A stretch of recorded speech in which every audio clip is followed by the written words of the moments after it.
partnerships with the Department of the Treasury, with OFAC, DEA, IRS, and others in the fight to protect our citizens by prosecuting Mexico-based leadership of La Nueva Familia and cartel members operating in our district.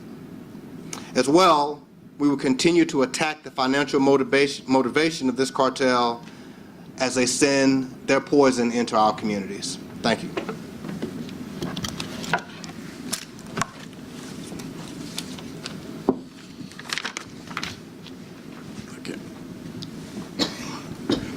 Good morning. Special Agent in Charge Robert Murphy of DEA Atlanta. Welcome, Treasury Secretary Yellen. Appreciate you. Welcome to DEA Atlanta. So, new La Familia. That's what we're here to discuss, some actions being taken again. Not new to us here in DEA Atlanta. La Familia originated in about 2007. From 2007 to 2010, La Familia was one of the largest drug trafficking organizations impacting the United States. DEA and its law enforcement partners attacked that organization, used every tool available, and were able to crush them. They rebranded themselves. At the time, La Familia was ran by Nazario Moreno Gonzalez and his brother Roberto Moreno Gonzalez, who ran operations in Atlanta. They rebranded themselves, tried to refer to themselves as Knights of the Templar. Nazario Moreno Gonzalez, founder and originator of La Familia, created kind of a cult, created his own Bible, and had everyone strictly adhere to it. They were known for not only the amount of drugs they were bringing into the U.S., but the propensity and the willingness to use violence. Very violent organization. Throughout our efforts, we were able to successfully destroy all their operations in the United States. They went back to Mexico, hadn't heard from them in a while. In 2021, DEA Atlanta developed intelligence that La Familia, the new La Familia, saw an opportunity. They wrongly miscalculated that DEA was hyper-focused on Sinaloa and CJ&G, which obviously we were. They are the biggest cartels impacting the United States. So they saw an opportunity to reestablish their trafficking here in the United States, with Atlanta being a major hub for them. We targeted those members here operating in Atlanta. That organization is responsible for over 12 tons of methamphetamine into the United States, equal amount of fentanyl and heroin, several tons of cocaine, and again, obviously, the amount of money that was being generated from that profit. Just here in Atlanta alone, we seized over 600 kilos of methamphetamine, several kilos of cocaine, 11,000 fentanyl pills just from the operations in here. We were able to get 13 indictments, 8 people arrested to date, and more to come. But more importantly, when DEA targets these organizations, we use every tool available to us. And one of the most powerful things we can do is deny them the fruits of their labor, the blood, the very essence of what these cartels need, their money.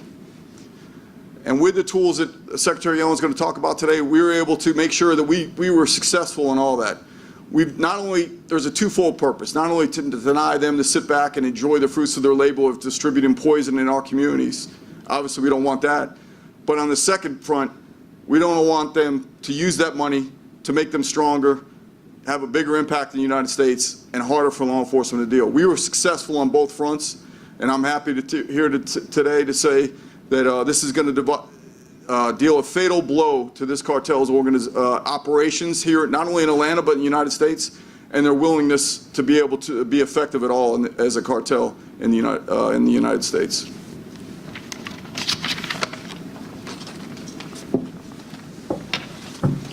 Good morning. My name is Demetrius Hardiman, Special Agent in Charge, Atlanta Field Office, IRS Criminal Investigation. As my cohorts have already stated, we have worked together for today's actions. We at IRS Criminal Investigation are here to take out the financial structures, and that is our part in dealing with drug traffickers in the United States. I'm thrilled to be here today to introduce Secretary of Treasury Janet Yellen, and I'd like to begin by saying welcome to the great city of Atlanta. Our purpose here today is twofold. First, we're here to exchange information and continue to deepen our collaboration. And secondly, we want to continue to expand on our existing partnerships between the Treasury Department, federal, state, and local law enforcement, the United States Attorney's Office, as well as our partners in the banking industry. The fight against fentanyl trafficking requires an all-hands approach, with each partner leveraging their unique authorities and resources in the joint effort to protect our communities. Late last year, Secretary Yellen launched a counter-fentanyl strike force, chaired by IRS Criminal Investigation and the Treasury Office of Terrorism and Financial Intelligence, bringing together resources across the department to combat the flow of illicit fentanyl into our communities. Following the money is essential to combating crimes like fentanyl trafficking, and it is what IRS Criminal Investigation special agents do best. With Secretary Yellen's deep commitment to providing resources and platforms in collaboration like this one, our work will continue to, no doubt, stem the flow of these drugs into our streets. Without further ado, I'd like to welcome Secretary Yellen to the podium. Thank you.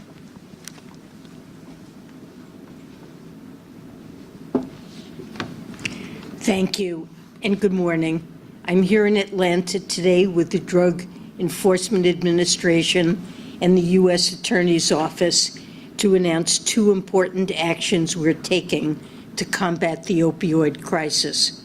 First, Treasury's Office of Foreign Assets Control has sanctioned 8 targets affiliated with La Nueva Familia Michoacana, a notorious Mexican criminal organization that traffics fentanyl and other legal drugs into the United States, including in Georgia. Second, Treasury's Financial Crimes Enforcement Network has issued a new advisory for financial institutions to help them detect financial flows that fuel the illicit fentanyl supply chain. This is critical to enabling law enforcement and sanctions actions against fentanyl traffickers. Let me further explain why these actions matter and put them in the context of President Biden's and Treasury's broader counter-narcotic strategy. Since 2000, more than 1 million people in the United States have died of drug overdoses. Hundreds of thousands more Americans could die from drug overdoses by the end of this decade.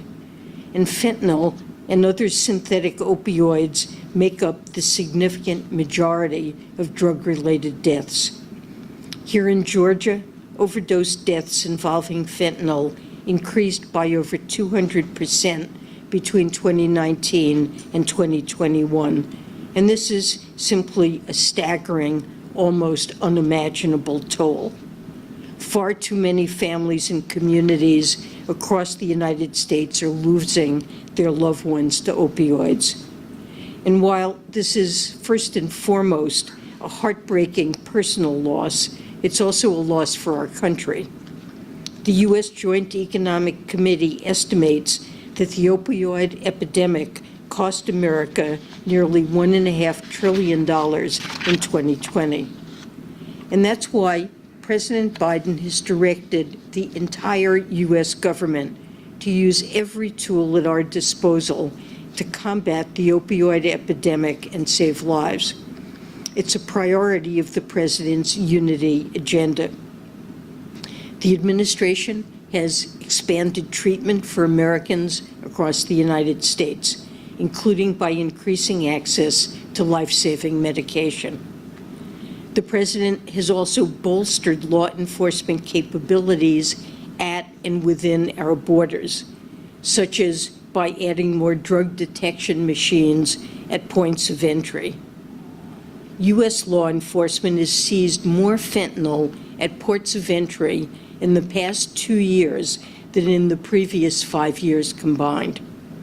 And as we look ahead, the President's budget would allow us to strengthen these efforts, including by putting in place 100 additional cutting-edge inspection machines to help detect fentanyl.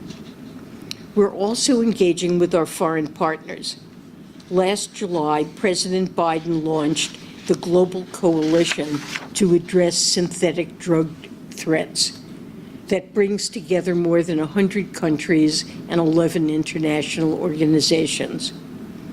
And counter-narcotics is a focus in our bilateral relationships, including with China, the key source of the precursor chemicals used to manufacture fentanyl. President Biden and President Xi agreed to resume cooperation on counter-narcotics last year, and Treasury plays an active and important role in the newly established Counter-Narcotics Working Group. And I've also raised this issue directly with my Chinese counterparts. And one of the outcomes of my trip to China in April was agreeing to deeper cooperation in fighting money laundering, which will help us crack down on narcotics trafficking. Collaboration with Mexico is also crucial. As I saw firsthand when I traveled to Mexico in December and announced sanctions against the Beltran-Leyva organization, our joint efforts span specific actions to broader work to develop financial flow typologies. Treasury is committed to sharing more information, including with financial institutions on both sides of the border. And we will emphasize the need for even greater cooperation as we engage with President Sheinbaum. Our work with partners and at home is rooted in the understanding that cartels that peddle fentanyl operate in many respects like other businesses. They rely on access to banking systems and to the US dollar to make payroll and finance purchases. And this means the Treasury Department has a unique ability to disrupt and degrade their operations. We're particularly focused on two areas related to today's actions: sanctions and partnerships with financial institutions. Treasury's sanctions target kingpins and their support networks who seek to exploit our financial system to traffic narcotics. An executive order strengthened our ability to go after drug trafficking organizations, their enablers, and their financial facilitators. And over the past 2 years, Treasury has sanctioned more than 250 targets for involvement in drug trafficking activities. In recent months, this has included targeting Mexican individuals and entities linked to the most notorious Mexican cartels, from CJNG to the Sinaloa cartel. Today's action advances our efforts by targeting high-level leaders of a cartel that traffics drugs across our southern border to Dallas and Houston, and then farther afield to Chicago, Charlotte, and to right here in Atlanta. La Nueva Familia Michoacana is also involved in smuggling migrants from Mexico to the United States. The leaders we're targeting have carried out heinous acts, from controlling drug routes to arms trafficking to money laundering to murder. 2 of those designated have been indicted by courts here in Georgia, including on charges of heroin conspiracy and money laundering. Our sanctions will cut off the cartel leaders from their ill-gotten money and make it harder for them to bring deadly fentanyl to our streets. Our ability to carry out these sanction actions and other actions is supported by our engagement with the private sector. We know that narco-trafficking organizations, including major cartels, rely on anonymous corporate structures, shell companies, to launder and stash their profits. So we're taking systematic action to stop this. As part of our implementation of the bipartisan Corporate Transparency Act, we now require many companies to report basic information about who owns or controls them. That's information we can then use to combat illicit finance.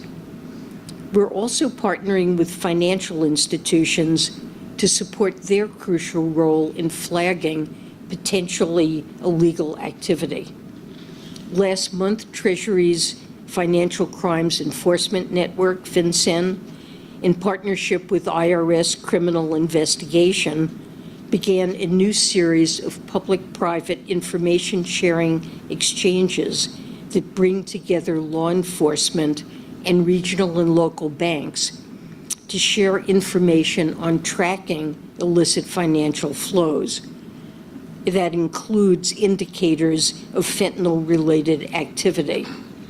We plan to reach 10 cities across the United States by the end of this year. And I look forward to meeting this afternoon with law enforcement and financial institutions to deepen similar cooperation. The advisory I'm announcing today is another important step. It provides information and guidance to help financial institutions identify and report suspicious transactions related to the procurement of precursor chemicals and manufacturing equipment used to manufacture illicit fentanyl and other synthetic opioids. This allows us to follow the money behind the illicit fentanyl supply chain and go after the criminals perpetrating and profiting off of the opioid epidemic. So combating the trafficking of fentanyl is a significant challenge, and it's something that will not be solved overnight. But let me be clear, the President and I will do everything we can to combat this crisis. Treasury's recently established counter-fentanyl strike force will help us coordinate our efforts and make sure we're leveraging all of our authorities. We'll continue to work with partners at home and abroad, and we will deploy all the tools at our disposal to keep Americans safe, to strengthen our economy, and to protect our financial system. So thank you so much to DEA for your hard work, deep expertise, and collaboration. And thank you to all of you for being here to mark today's milestone. All right, I'm going to open it up for questions. I call on you. Grady in the back has a microphone, so he'll bring that to you. Our first question will go to Chris Condon with Bloomberg.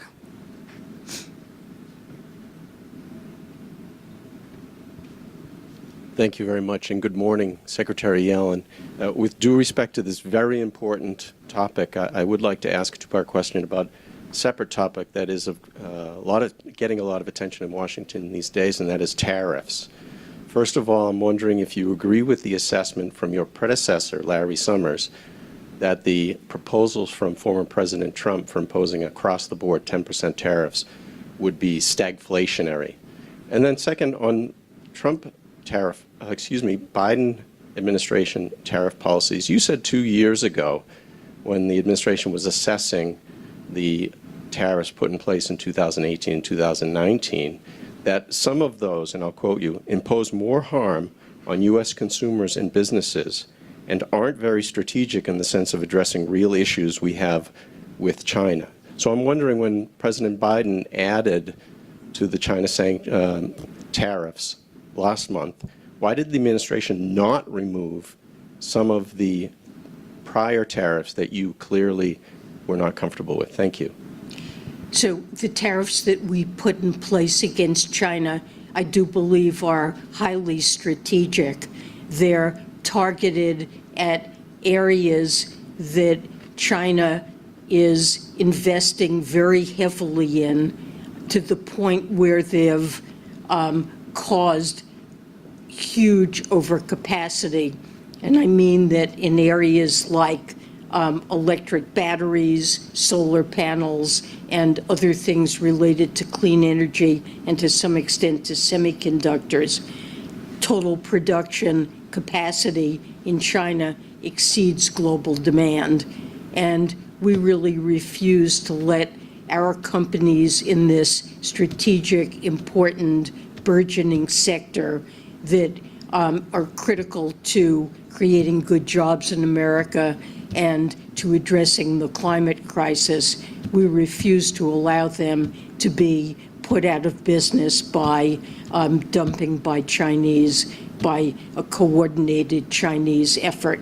And we're not the only country who feel that way. I would point out that in the G7 summit recent leaders statement, all of the G7 leaders acknowledged issues with overcapacity that threaten our domestic industries. So with respect to the existing tariffs that were not removed, I guess I would say that we see those as, we see that China has not responded by removing, these were tariffs that were put in place because of unfair trade practices that China was found guilty of in a 301 action. And given that China has not done anything really to address those concerns, we thought it was inappropriate to remove those tariffs. In connection with the Trump tariffs, these are really across the board tariffs, as I understand it, that would affect all of our trade partners and all of our trade. And I believe that is a substantial enough program that it would both raise costs to consumers broadly on all the imports they buy and harm American businesses, many of whom rely on imported goods for their supply chains. It would significantly raise their costs. All right, next we're going to go to Rich from Reuters.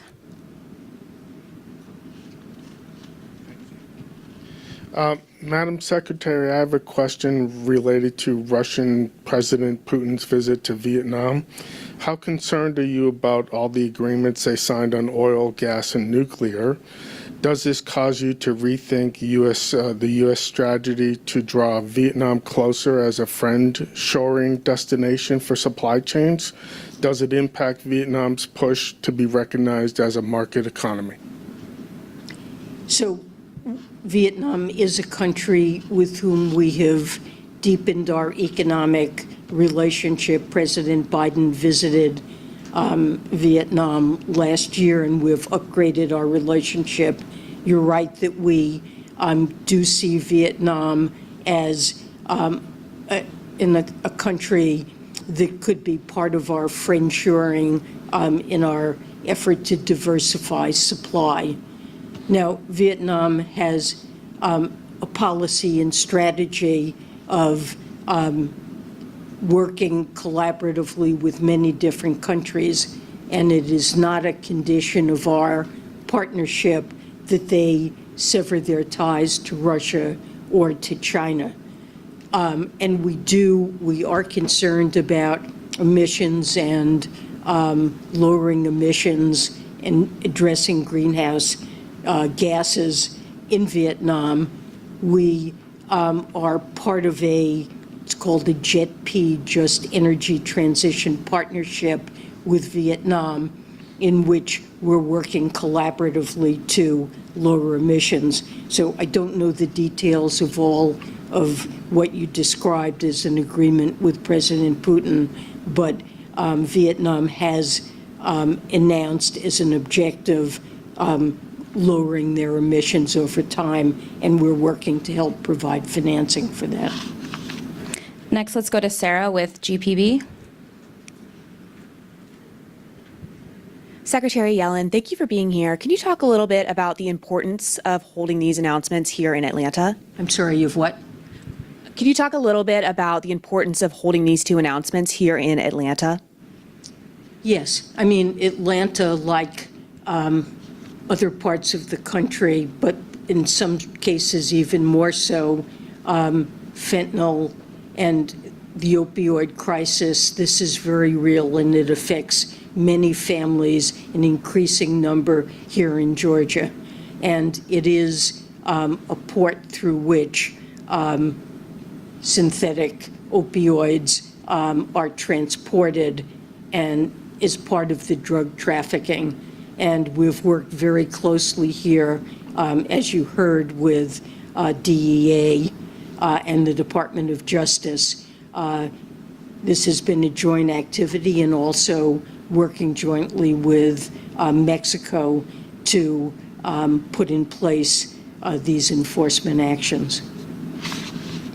And our last question will go to Caris. Am I saying that right? Hi, Kara Spelger, 11 Alive News. Thank you. Secretary Yellen, first, thank you for being here. I have a question more about the economy domestically. Overall, inflation has gone down, but the average American is still struggling with everyday goods. I know here I've reported frequently on how the average person is supplementing their household food groceries with visits to the food bank. What do you say to those people who are not seeing the benefits of Biden's economic policy and every day are still trying to make ends meet?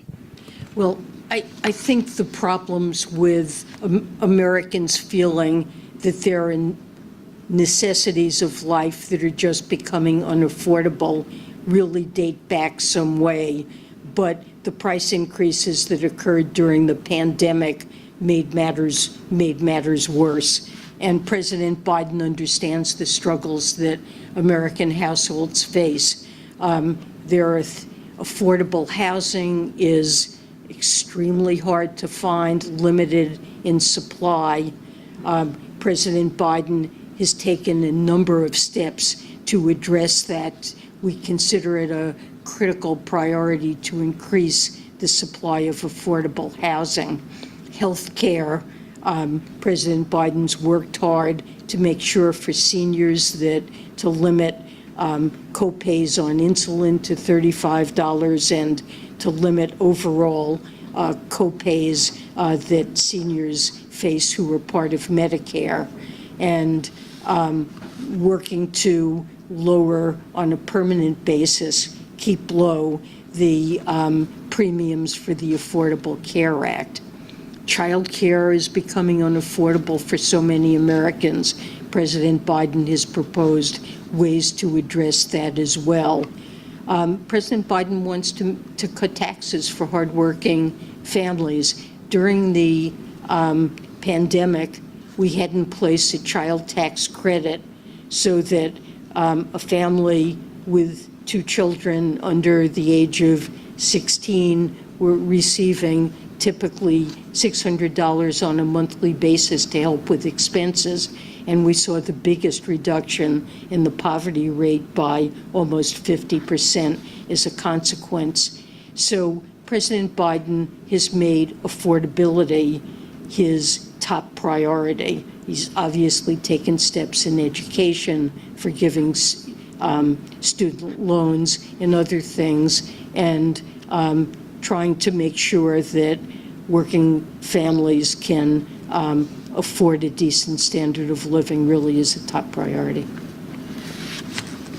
All right, thank you, everybody. Thanks for coming.